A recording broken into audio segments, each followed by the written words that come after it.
Ինչ նպատակներ են մարդիկ սովորաբար ունենում, ֆինանսական ներդրումային ինչ նպատակներ կարող լինեն։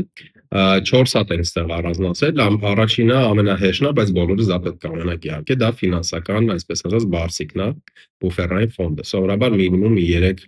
ամսվա ծախսերը, որ մենք անում ենք ամեն ամիս, մոտավորապես այդ չափով 3 ամիս պետք է ունենանք, չգիտեմ, եթե գործ եք փոխում, չգիտեմ, մեքենան է փչացել, տունն է պետք է տանը ինչ-որ բան է փչացել, այդ 3 ամիսը շատ ժամանակ կարևոր է, որտեղ մեզ ավելի անվտանգ ենք զգում, ապահով, սթրեսը դրա շատ ավելի քիչ է։ Երկրորդ նպատակը, ուրեմն դա ֆինանսական պաշտպանությունն է, այսինքն եթե ունենք ինչ-որ ակտիվներ, պետք է իրանք համենայն դեպս մնան տարիների ընթացքում իրանց գնողականությունը մնա նույնը, այսինքն ինֆլյացիայից հետո, գնաճից հետո գնողականությունը մնա գոնե 0-ում, եթե չգիտեմ, գոնե մի քանի տոկոս չավելանա։ Դա իհարկե կանխիկը չէ, այստեղ սովորաբար մի 3 հատ արժեքող կամ ներդրումներ են արվում, որ այդ ամիջը պահպանվի տարիների ընթացքում։ Առաջինը դա իհարկե ավաններն են, որի եկամտաբերությունը պետք է լինի ավելի բարձր, քան սպասվող ինֆլյացիան, այսինքն գնաճը, դա պարտատոմսերն են սովորաբար եւս նմանատիպ եկամտաբերություն են ստեղծում եւ իհարկե անշարժ գույքի մեջ են շատերը նաեւ ներդրում անում, որտեղ ինքը սովորաբար, եթե շատ մեր գնահատված չի, պաշտպանում է ինֆլյացիայից եւ ըստ դրա մնում է 0-ից ավել տարիների ընթացքում 5-10 տարի մոտավորապես կամ ավել։ Երրորդ նպատակը ստեղ արդեն խոսում է пассив եկամուտներից։ Հա, մենք ունենք ինչ-որ ակտիվներ, ու ուզում ենք, որ այդ ակտիվները մեր համար աշխատեն, այսինքն ստեղծեն ինչ-որ հավելյալ, հիմա ներդրում ենք անում, խնայում ներդրում ենք անում, իրանք հավելյալ տարիների ընթացքում սկսում են նաև մեզ եկամուտ վճարել։ Դա սովորաբար եւս բավականին մեծ մաս է պատկերում տեսնում եք ավաններն են 0-ից պլյուս 2-3%, դա պարտատոմսերն են եւս նմանատիպ ռեալ եկամուտ, այսինքն եկամտաբերություն մինուս ինֆլյացիա, ռեալ տոկոսադրույք, եւս դա է, եւ բավականին մեծ մաս ստեղ արդեն արժեքներն են, բաժնետոմսերը, այսինքն այդ պարտատոմսերն են մեզ ու ավաններն են տալիս շարունակաբար եկամուտ, բայց նաև արժեթղթերը, որոնք, չգիտեմ, դիվիդենդի այդ եկամուտը ամեն տարի մոտավորապես էլի 1%-ը, 1.5% կարա լինի։ Ու ինչ որ չափով կարելի է նաև սկսել դիտարկել ստարտափների ուղղությունը, venture-ային ֆինանսներն են նաև ստեղ մտնում եւ private equity, այսպես ասածը, որ տարիների ընթացքում այդ ամենը սկսում է նաև արժեք ստեղծել եկամուտ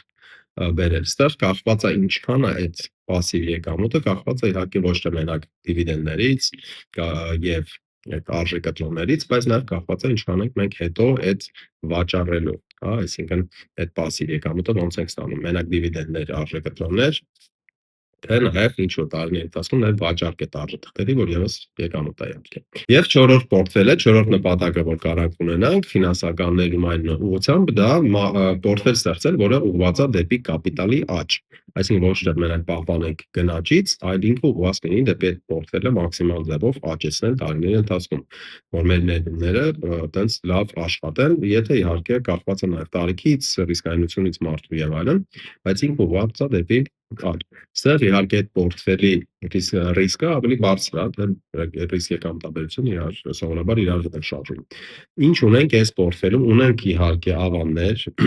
չգիտեմ, մի 10-15%, մի 10-15%-ի եւս պարտատոմսեր, որոնք մեզ տրամադրում են լիկվիդայնություն, այսինքն եթե գումար պետք լինի, կարող ենք այդ գումարը այստեղից վերցնել, օգտագործել։ Կամ այդ գումարը, երբ որ շուտ պատտանվում է, անգնում է, կարող ենք մի քիչ ավելի շատ հատկացնել բաժնետոմսերին։ Այս պորտֆելի մոտավորապես մի 70%-ը 75 կարա լինի արդեն բաժնետոմսեր, տարբեր տիպի բաժնետոմսեր, օրինակ ստեղ նշված է զարգացող երկրների բաժնետոմսեր, հա, չգիտեմ, տարբեր երկրների, որոնք արագ զարգանում են, այդտեղ ձեռք բերել բաժնետոմսեր աճը իհարկե ավելի բարձր է։ Բավականին մեծ մաս էլի զարգացած երկրներում բաժնետոմսեր, այսինքն S&P 500-ը դա չէ նմանատիպ ինչ-որ ETF-ներ, ինչ որ չափով նաև ուղղում է զարգացած շուկաներ, որոնք եւս կոռելացիայի առումով եւ աճի առումով բավականին լավ բաժնետոմսեր են լինում եւ ստեղ ոնց որ տեսնում եք նաև մեծ մասը ուղղում է դեպի տեխնոլոգիական ընկերություններ, ստարտափներ կամ գուցե private equity եւ եթե դա հասանելի է մեզ, որտեղ այդտեղ ստեղծում է շատ ավելի բարձր եկամտաբերություն պատմականորեն։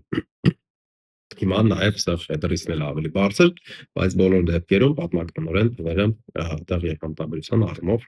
բավականին բարձր են։ Ստեղ պետք է հաշվի առնել, որ տատանումներն են լինելու շուկաներում, այսինքն ստեղ պետք է այտենց սառնասիրտ մոտենալ այս ամեն ինչին, բայց տարիների ընթացքում այդ տոկոսները, բարդ տոկոսները իրար վրա կուտակվում ու բավականին լավ հեռանկարներ են ստեղծվում։ Ոնց որ միշտ սա իհարկե ներմուխ խորհրդատվություն չէ, սա ուղղակի օրինակներ են, ոնց կարելի է մտածել այս ուղղությունով, այսինքն ինչ նպատակ ենք մենք մեր համար դնում, կախված է ի վերջո մեր տարիքից է կախված, ինչքան ռիսկ ենք ուզում վերցնել, ինչքան լիկվիդայնություն է մեզ պետք լինելու եւ բոլոր այդ ֆակտորները եւս պետք է հաշվի առնել ու ոնց որ միշտ ամենակարևորը ներշնչի ուղղությամբ դա այդ սխալներ չանելն է, դա թրեյդինգն է, երկարաժամկետ մտածելակերպը, կարգապահությունը եւ այդ ամենը, որ դուք էլ կարող եք գտնել,